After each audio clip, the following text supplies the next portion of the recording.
Guys, July kanti wangabi nomnyakazo nje kongabi nomuntu resignayo, nobody is getting arrested. What is happening here? I saw on the news usenzo Mchunu saying ukuthi uGeneral Mkhwanazi he caught him off guard. Actually at umshaya surprise. So he was supposed to follow protocol and whatnot. So guys, there's something that you must understand as South African. If you follow protocol, especially if you are holding certain high offices and you follow protocol, that is the easiest way they will unalive you.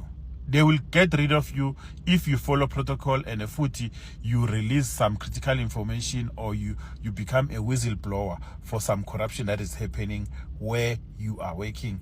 They will clean up at you very quickly.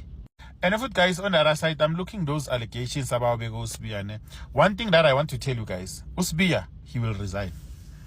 Usbiya, he's going to resign ASAPS because the problem with Usbiya, he's very uptight. He's very uptight. How can you approach a court and we are on special leave, fully paid? You want to go back to work and clean up.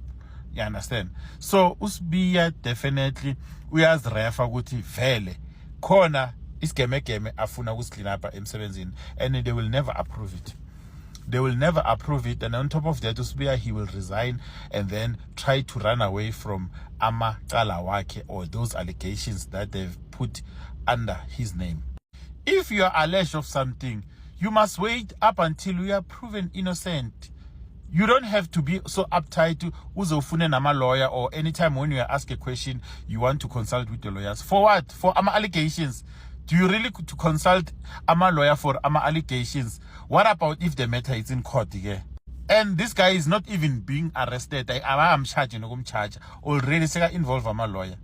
Come on, man. Definitely, this guy is up to something. This guy, he's up to something. I'm telling you guys.